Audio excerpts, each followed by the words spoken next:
Welcome back to Prime Your Day, Prime Your Life. And today we are talking something that's really important to all of us in midlife, which is mental wealth.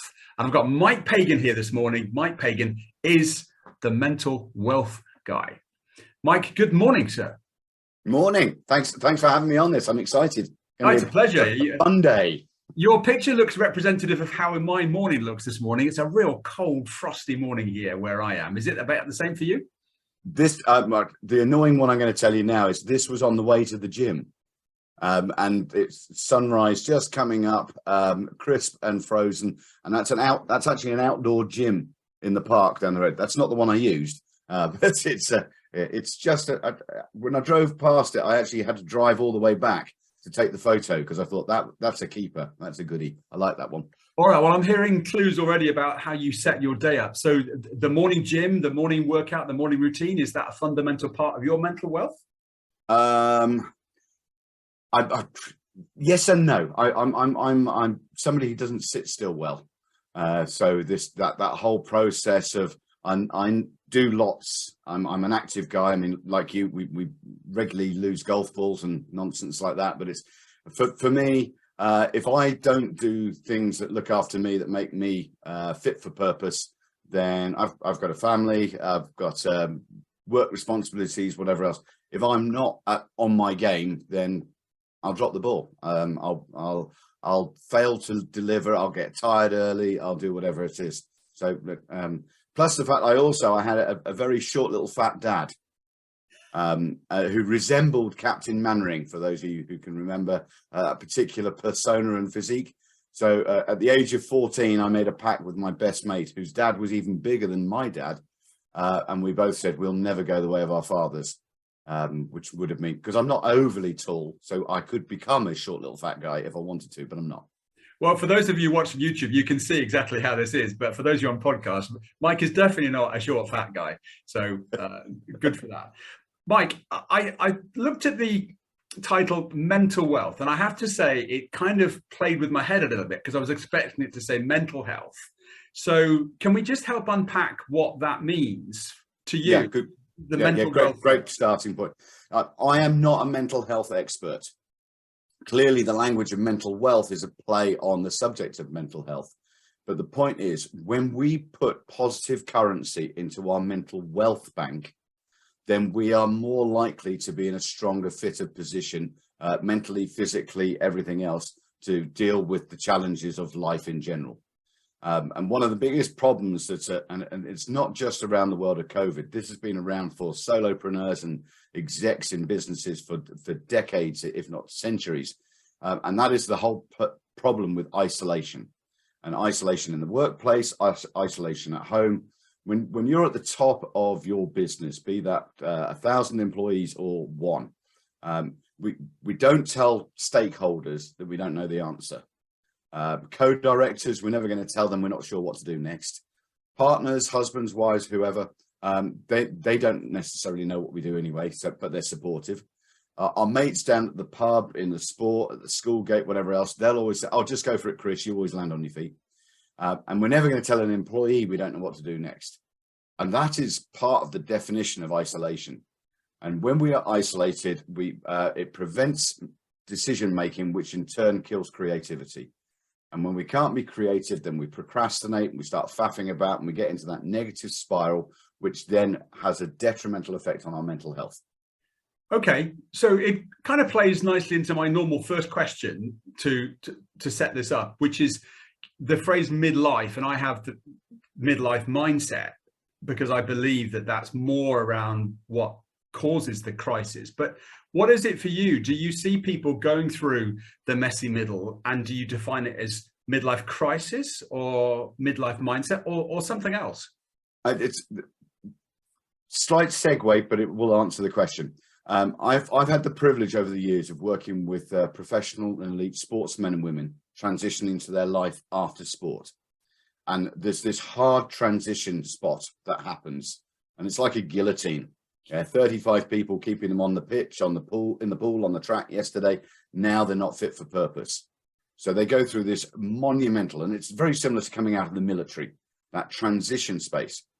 And whilst I was working with those guys, my research and discovery through clients and everything else was actually the amount of times we are all transitioning throughout different stages of our lives, be that from going from school onto further education or apprenticeships, first house rented, first house bought, partners moving in, maybe children and so on. And then we get to that next point where actually the children are less important to or less dependent on us. So suddenly we're in that, what is the description of a midlife crisis. So somewhere between 40 to 60 or 35 to 55, depending on how you want to bracket it. But again, we are constantly transitioning. We have to evolve. We have to keep changing the way we work so that we can be on it more of the time and having fun. It's one of the greatest quotes I gave to my teenage daughter when she was having a struggling time with all the catty girly nonsense that was going on in her school and everything else. And I gave her that wonderful quote from Dame Helen Mirren, and it just printed it with a picture of Helen Mirren and this the two-finger salute that she had on it. And he said, her only regret in life is not telling more people to go off earlier.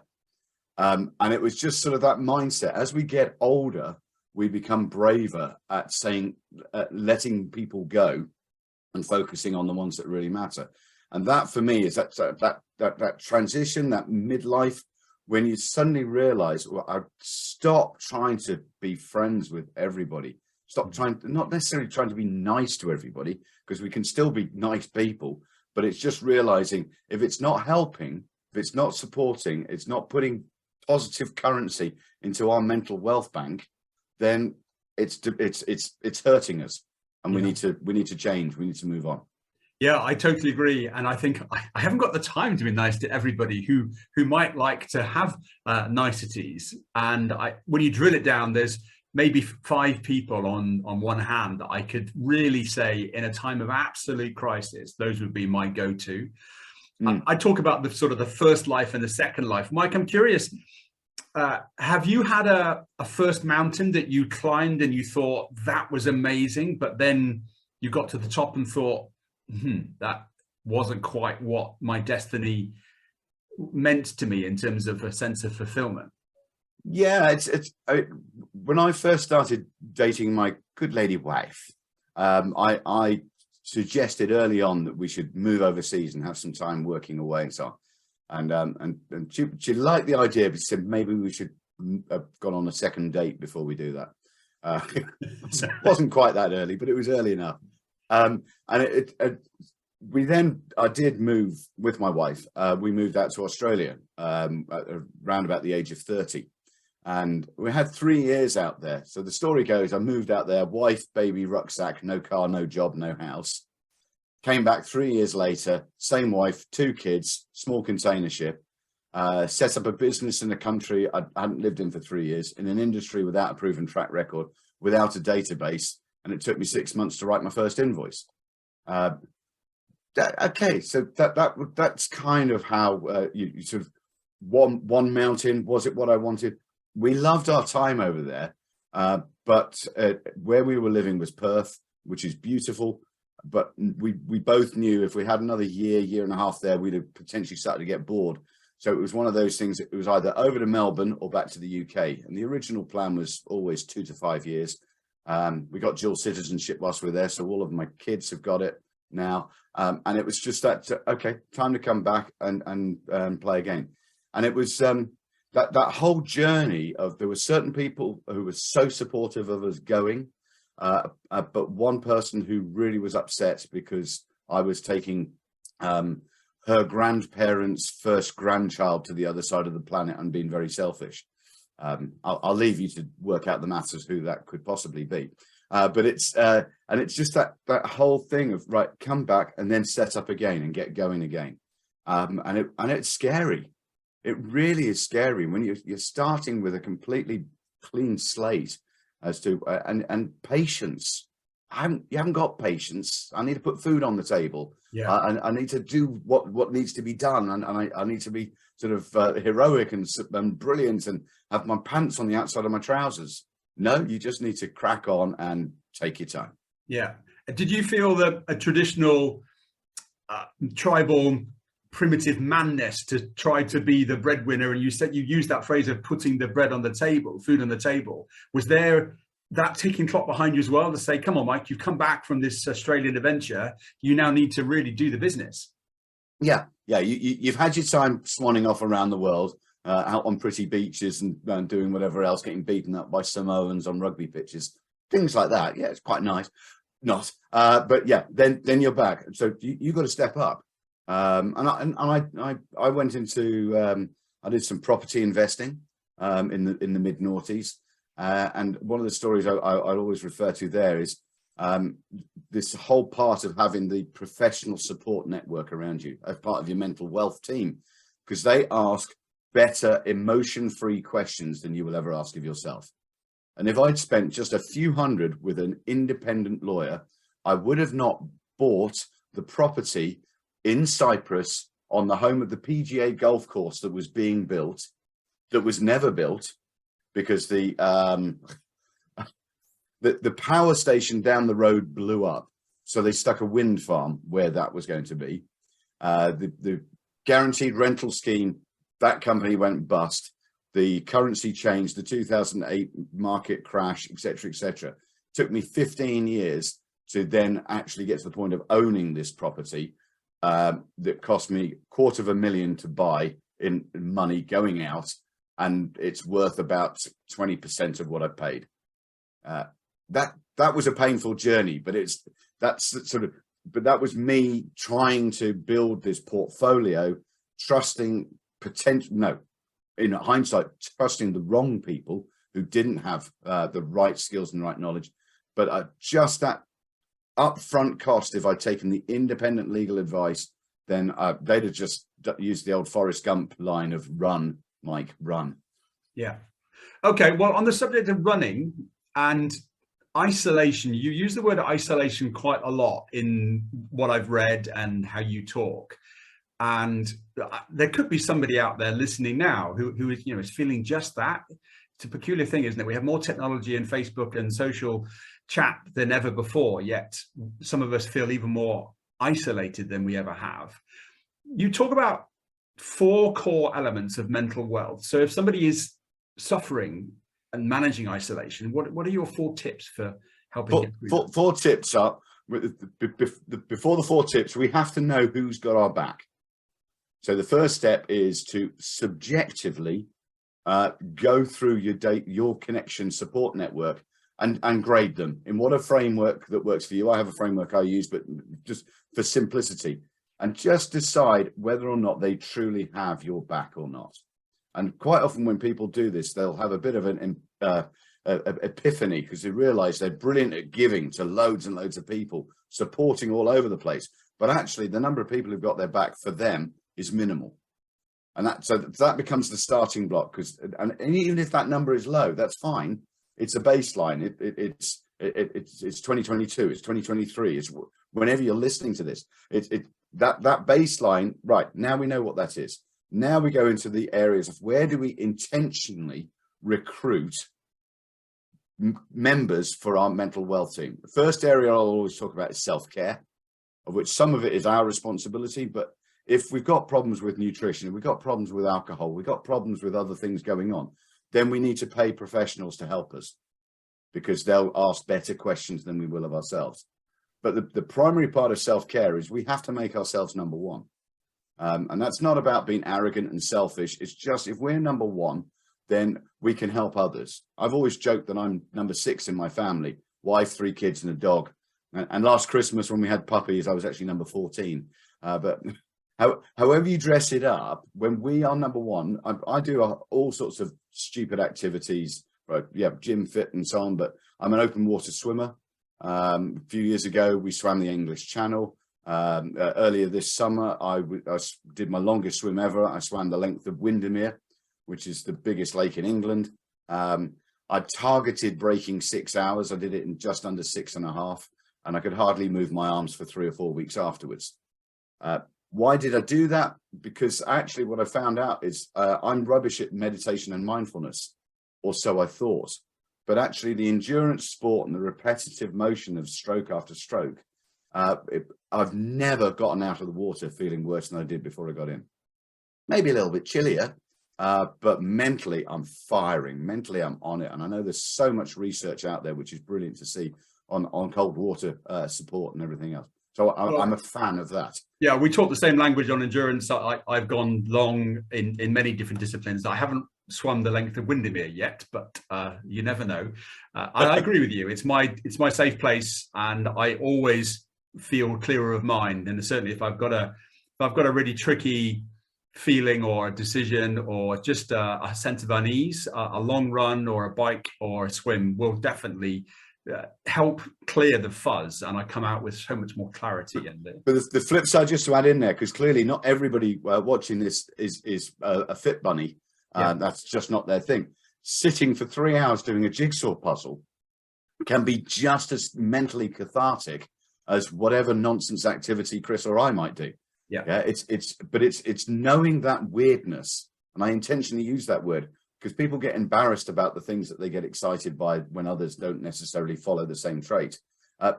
That's their choice. Yeah. If it works for you, then do it. As long as it's legal and clean. Yeah. He says. Okay. So first 2 tips was, do an audit, talk about the people that you then need to recruit. What comes after that then? So you got the self-care. I will obviously always talk about having a coach, because that's my business, being a coaching business for 20 years. Where I plug people in, mastermind groups and whatever else. But the coach will ask the ugly questions of you, the self, and they will see the self-sabotage that you put yourself through and call you out on it. Be that just the things you do that prevent you from being in the right state of mind. The fact that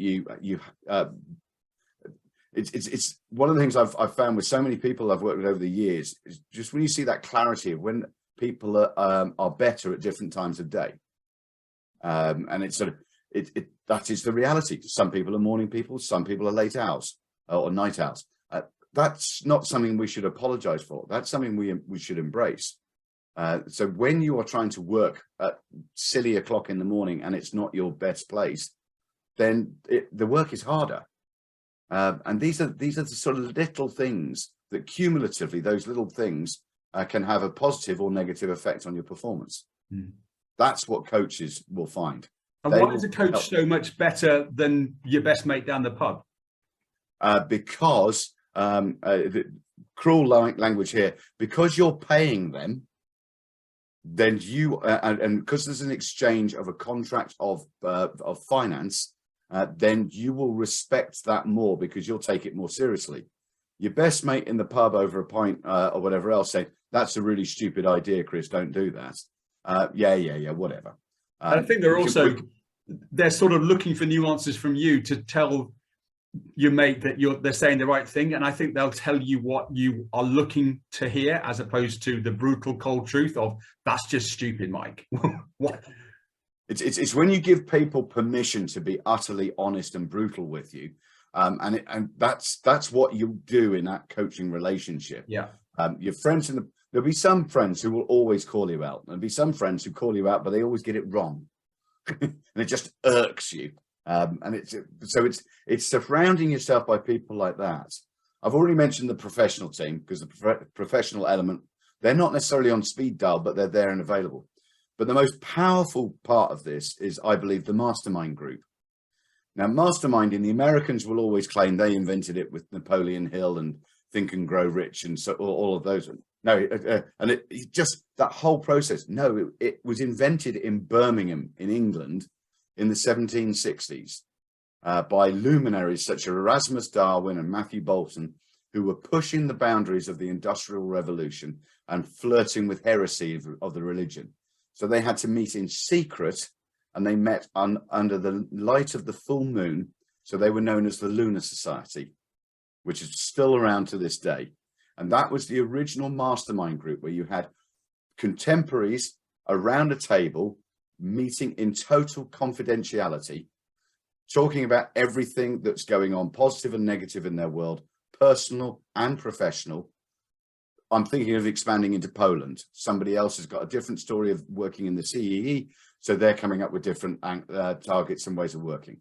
That is so powerful. And the end of a mastermind group, there is that additional element, which is the accountability part.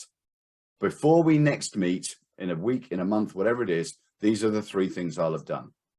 And that is when we get that wrong, then you're disrespecting the IQ and the support of everybody else in that room. So if you've got 6 people and they're all asking and they're putting you in the hot seat and then you're putting them in the hot seat, you learn on both sides of that equation.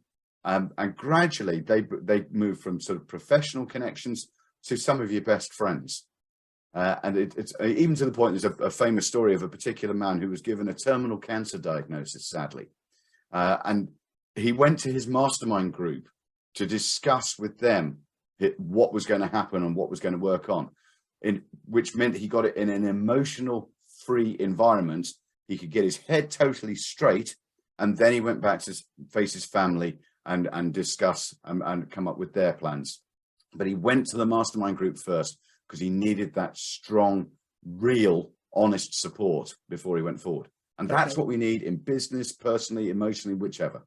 Fair enough. And a mastermind is part of your step 2, which is, to self-audit and self-recruit people. Do you think that the mastermind is a constant, or do you need to flip in and flip out of different masterminds depending on your mental wealth sort of feeling? The masterminds will always have a timeline with them. The first ones I set up, I recruited 6 other people. We met once a month, and it lasted 12 to 18 months.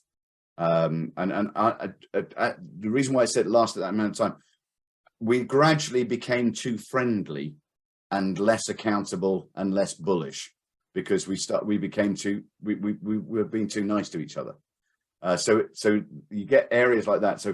And there'll be certain people who don't perform as well as they should, so they should leave and they should be replaced. There are certain groups where you just find, actually, no, it's had its day, so let's finish this one, we start another one.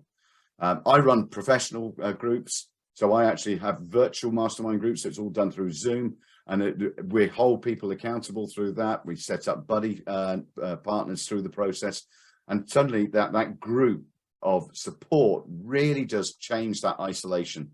But the accountability bit is so clear, because if you meet once a month, 10 times a year, you're setting in 3 actions per se. That's 30 key actions. And if you're doing them at 2 o'clock in the morning before the next meeting, they're still done. Yeah. If you didn't have the follow-up meeting, it could be 3-4 months before you get around to it. Yeah. In which case it just drifts. So it's really about being totally blunt about it and delivering what you say you're going to do. Okay, well, let's dig into the data on that then. It sounds like a fantastic concept, and I'm a very big supporter of Mastermind, by the way. Can you perhaps tell us a story, without naming names, of a really big breakthrough that is as a result of a Mastermind session?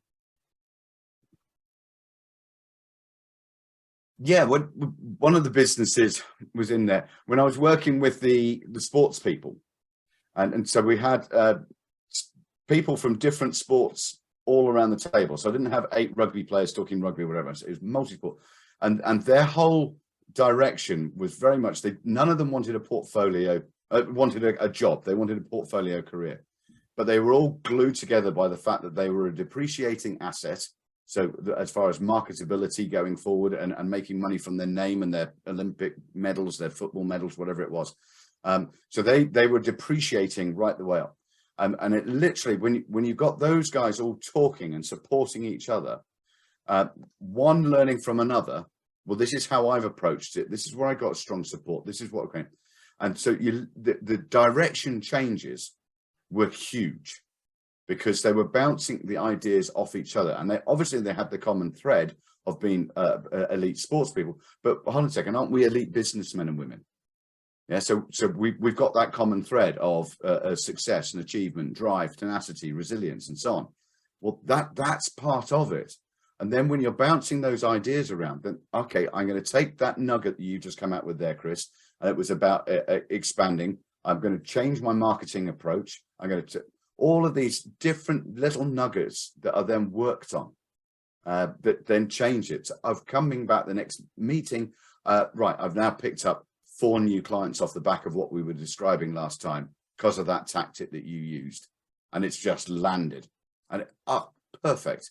So that's a business professional one. On the flip side of that, when you've got the personal one, it's it can be just the fact that they've started doing more exercise. Yeah, I've always done the no banking rule when you set a challenge. So for 20 plus years, I've done press ups every day, and if you miss a day, you have to catch up. And if you do double today, you can't have tomorrow off. You've still got to do it. So it's a complete habit. The only day in the last 20 plus years where I didn't do press ups was when I swam the English Channel. Okay, I thought that was a good enough story to let myself off that one. Yeah. But it's that process that came originally from a mastermind environment where somebody was talking about the no banking habit making setup, and I chose to translate that into press ups. But people will do that about picking up the phone and ringing people, reaching out, making LinkedIn connections. They're all different ways that can work it. And it's that point. It's no banking means, right, you can't have a day off. If you're uber successful today, that's great, but you're on it again tomorrow. Okay. Well, people are probably sitting here feeling encouraged about this mental wealth and joining a mastermind. But I'm sure you've also got some stories of people that have gone in with huge amounts of gusto and enthusiasm, and then within a week they've waned and lost that desire. So what's the tip there to keep them on track and keep them focused on the next step, which is to be better with their mental wealth? This is the cumulative effect of the right support network around you.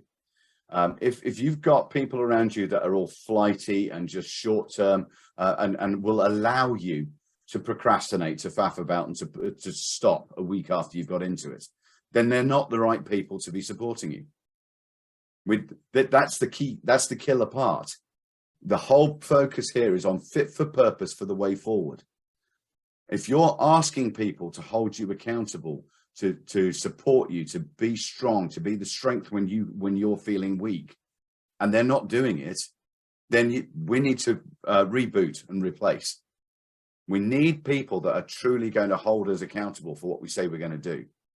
And then that cumulative effect, that goes on week after week, month after month, year after year.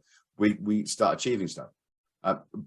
We can all picture visually in our mind's eye somebody at the moment who has spent their lives moaning about how unlucky they are, how things don't work out for them, how there's always a problem.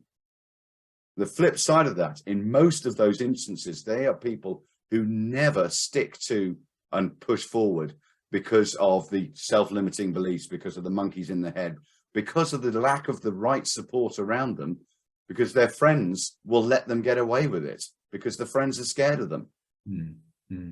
And therein lies the reality. When we recruit the right people, asking us the right, better questions than we will of ourselves, even though we know the answers, we just don't want to face them, then that enables us to step up, because they'll turn around and call us whatever to our face when we need it.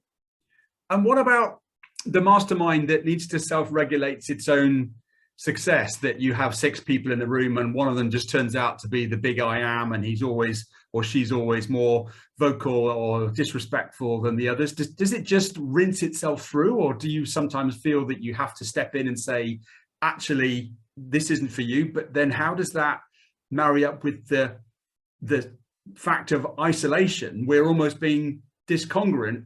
Is that right? Incongruent with what we're trying to achieve, is that we're trying to be together, but then we're isolating somebody who doesn't fit the mold. I will always, when setting up, inviting people into a mastermind group, do chemistry checks. And if you have the big ego walking in through with the swagger, then they should be brave enough and emotionally intelligent enough to realize that they're not in the right room. And if you have to call it out and say, sorry, Bob, with just the gut feel is, I don't think this is right for you, then that's a call that has to be made. And that's an uncomfortable conversation. But it's making sure that they're in the right environment and then teaching them how they can go and recruit their own. Yeah. And it's just knowing that when you have a time limit in a mastermind session per person, there and somebody is trying to talk on and go on and whatever else, that is down to the chair, whoever that is. I mean, it can be a rotating chair every meeting, whatever it is, but it's that person has to be, okay, Chris, you've had your time. Yeah, all right, great input there. Now we need Claire's views. And that's just in the professional environment, that's what the paid chair would be doing. Yeah. In a self-serving or self-setup, then yeah, that can work all of the time, but some of the time we just need to ask a few better questions. So I'm hearing some tips here around chemistry checking, about having a chairperson, having an agenda, having a structure. It sounds like there's some basic fundamentals that are key to a successful mastermind or mental wealth network. Yeah, I mean, the first rule of any mastermind group is Chatham House rule. Yeah, simple. Everything going on in that room is in confidence. Yeah. Yeah, so we cannot talk about it. We cannot I mean, if you talk about it, we can't accredit it. And I realized that, I mean, on my groups, I will always get them to sign a one-pager that says that we agree to this. Now, I know legally it's not enforceable. It's just a moral compass, basically saying we will work this way, because it speeds up the trust and the relationship, because that way you're comfortable about sharing stuff, which can be very, very intimate. It can be very personal, because when it comes to finance, if things are going wrong, that's quite a painful thing to share publicly, when the gut just goes and you think, I've screwed up here. Who do we talk to about things like that? Okay, and what about the whole male-female aspect of the ability to be open and seek help and ask for support? I remember my grandfather, it was a tradition that they would work a day, then it would be go to the pub and have a pint and talk about that. And they'd almost have a separation between work and home, which was the pub. And I think we seem to have lost that. But from a men and a female perspective, are we naturally better or worse than the opposite sex in terms of seeking help and just being a bit gossipy and having a chat? If you read books by the likes of Alan Pease, men are from Mars and women are from, I can't remember the title off the top of my head, but you know the one. It's that whole environment of we are different in our makeup. I know when my father was around, that yes, he was one of those who would be straight to the club on the way home. It was in the days of drinking and driving, wasn't meant to happen, but did. And it'd be several whiskeys and a beer, and then drive home, and his food would be bubbling on the stove because there weren't microwaves around in those days. And that was the process, and that became the third place. And the third place is the original theory that was behind Charles Schultz and Starbucks, because the third place was what that whole thing was. And I refer to the third place nowadays as the sanctuary, knowing where our sanctuary is. And sometimes that can be the coffee shop round the corner, where you've got a corner upstairs so the prams can't get up there, so it's nice and quiet, versus that whole, and this is individual sanctuary, but the sanctuary can be within your sport, within your environment. And it's when we create that on the golf course, we create that on the school gate with the mums and the children, or the dads and the children. It's knowing what works. Historically, when the male has worked, the female didn't work, going back several generations, that was easier because the women were all talking at social environments without the pressure of chasing around on work and everything else. That line, whilst it hasn't quite got to 50-50 equilibrium yet, it's far closer. And ladies are struggling in the same challenges of isolation in the corporate world, in the working environment, as much as men do. And it's knowing where your sanctuary is, what it is we do to reboot. There's a place down on the south coast of England where my parents' ashes are scattered in the sand dunes. And I just can go down there and sit on the beach, take the dog, and just breathe. It works perfectly for me. I don't do it often because it's not local, but it works. So each of us have places where we can go to reboot and rekindle. And it's not just about the sport, it's just about where we do that. And we need to do more of that. Okay. we were talking before we started recording about seeking help and asking others to be vulnerable with their own feelings. And you've got a lot of really successful routines and methods and places and people to turn to, Mike. If somebody's listening and they're just feeling a little bit wary about somebody else, and it is, after all, November, and the challenge with November this month is all about suicide prevention, what are the things that somebody can do to try to just support somebody that you think is not mentally wealthy and is feeling a bit vulnerable? Do we just go bowling on in there and just say, mate, you're up, something wrong with you? Or do we need to be a lot more tactile and careful? But first things first is we need to pick up the phone. Okay. I don't tweeting, high-fiving on various social mediums, whatever else. That's all well and good, but it's not personal. Pick up the phone. If you live closer, better still go and visit. And a specific example of this time last year, I got a phone call at 10 o'clock in the morning from one of my best mates who lives in America. It was the morning after one of my son's friends from school had fortunately been unsuccessful in a suicide attempt. My friend Bock rang, and I said, so why have you rung me? And he said, that's a very weird way to answer the phone. He said, no, seriously, Bock, there's some stuff going down here. I need, why have you rung me right now, right this time? It took us 5 minutes. We could not work out why he picked up the phone, apart from gut feel, had just thought, I need to ring Mike. He was ringing at 5 a.m. American time on his way home from work, because he's the head of A&E at a hospital in Pennsylvania. I was able to talk to him about all the bits that this young lad had done the night before, the fact that he was still in a coma at that time of this conversation. And I was able to then feed back to my son, who had the issues around survivor guilt and what was going on there, the twin sister of this young man and their parents. And it was sort of, it was just an absolute light bulb, for want of a better phrase, of this phone call that just came from nowhere. He had no idea what was going on in my world before he picked up the phone. And that everything was falling apart for this family, and for us indirectly, we were there supporting them. We do not know what is going on in somebody's world. If gut feel says, I haven't heard from, I haven't spoken to, then just pick up the phone. And if they're still sort of pushing back, because you get through and they're just the language, as the discussion we had before about sort of, somebody's just saying, no, I need to deal with it on my own, fine.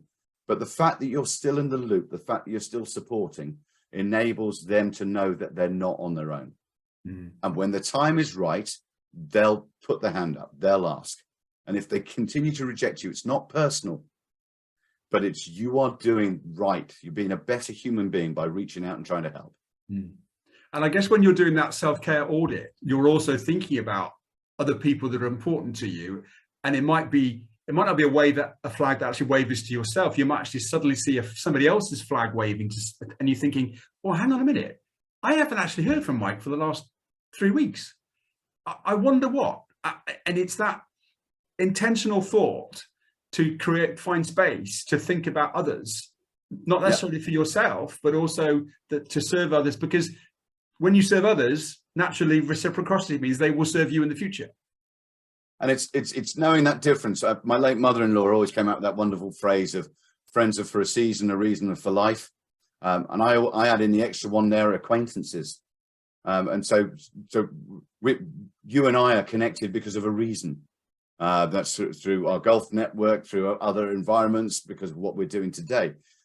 We're not lifers, we're not best mates, but we're more than acquaintances. And it's knowing, okay, so that means being honest and blunt. We're not going to have a total reliance on each other because of the level of our connection. We're not in each other's mental wealth team, as I call it, but our friendship and our relationship is growing and getting stronger. The issue is when people misread that relationship and think that they are part of the be all and end all, but the other person doesn't care. Yeah, because they're not on the radar. It is just somebody there for a reason or a season. But you know what? I've just had this thought process that just because you and I are willing to go and find and seek out places where we can be connected to others, if I had this moment tomorrow morning where I just thought, do you know what? I have absolutely no idea how I'm going to get through this, but I don't want to talk to my mates because they don't really get it. And they'll just tell me what I feel they need to tell me as opposed to the truth. I could probably ring you as an acquaintance with a bit more skin in the game and just say, Mike, as a third party with literally no knowledge about my past or my future, this is where I'm at. What do you think? Yes, absolutely. And that is the whole point. That position one is, as good human beings, when we haven't heard, we need to trigger, we need to set it up. The other side of that coin is going back to the sports people, and I was working with them, that asking for help was always perceived to be a sign of weakness. That is not the case. But until we realize that asking for help is just part of our journey and our progress, we throughout our lives, we didn't know stuff before we learned it. Yeah. My wife hates playing tennis. She's only played it twice, but she's so competitive with herself. She thinks she's got to be brilliant as soon as you pick up a racket. It's kind of, no, that's not how it works. And this is part of it. We have to ask for help as we learn stuff. And if things aren't working, then we've got to learn different things. The day we stop learning, we're in a box. Yeah, and we did it so well as a child. I was at a cricket match watching, there was a sort of 6-year-old sat with mum, and the questions were just, why is there 3 stumps, mummy? Why is the ball red? What happens when it goes over the line? What and just why do they swap ends and stop? And the curiosity to ask these what I consider to be so mundane, silly questions, but it was just beautiful to see the learning. And why is that? And why is that? And I think as adults, we lose that ability to be curious because we just accept that this is the lane we're running in. Now, curiosity is so exciting. The travel. I've got my eldest daughter, literally at the moment of this recording, is on final approach into Auckland, where she's off traveling for however long. And it's just that's the curiosity, just going and exploring, and whether it be through travel, whether it be through reading, watching stuff on TV that's not reality TV or box sets. We know that's where the curiosity that feeds our minds, that gives us when we got curiosity around other people, then we learn and we build and we grow with them, which makes life so much more interesting. Okay, I'm going to ask you to wrap up soon with your 3 main takeaways for living a good midlife. But before that, if somebody hasn't got the ability to go to a professional support network or professional mastermind, where's one place you think you could suggest that they could go to find people who have a like-minded, curious mindset to help them with their mental wealth? Simply, I would look at an individual that you respect and you look up to, not from a sort of the putting them on a platform and you're looking up to, because the language there, as quoted via Chris Akabusi and others, is look into, not up to. So when we look into people, so there's other people that I'd like to get to know that person better, or I know that they will know some great people that I should be talking to. Then we just can reach out in that environment and start those conversations. So yes, the ugly answer to that one is put the hand up and ask for help, but choose selectively. And then if that person doesn't kick in, then move on. Don't take it personally. Just finding those initial triggers that will help you grow that network around you. All right. Well, what would be your summary statements of how a midlife man or even a midlife lady or somebody else that's listening could live a really good life and most importantly, they are achieving a good level of mental wealth, Mike? Okay, first things first is assess your current support network and make sure they are fit for purpose for the way forward. We've gone through several years of COVID and isolation and all the other challenges around that. That means some of the people that were great 2 years ago are no longer the right people for where you're going. The world has changed, as have you. So let's evolve with it and make that happen. Yeah, so assess first and then work out, all right, I'm short on numbers. I haven't got. I believe people can have 8 to 15 people in their mental wealth team, from self-care to professional networks to the mastermind group and the coaches. That's sort of gives you a quality number of people that have got your back. Secondly, no banking. Yeah, it's irritating, whether it be on your fitness tactics and goals that you have in there, or whether it be on activities you do in your business development and your business connections. Create those little habits that you have to do every day, day after day. And if you miss a date, you've got to catch up. You go on holiday for 2 weeks, you've got a lot of catch up. If it's not work, build those habits with no banking allowed. And then the third one, which goes back to what we were talking about a few moments ago, is pick up the phone. Yeah, let's just because somebody is not necessarily in your inner sanctum mental wealth team, whichever, that's not the point. This is about being good human beings, reaching out, seeing if people need help and helping them step up so that they can deal with their challenges of life going forward in the same way as you have your challenges.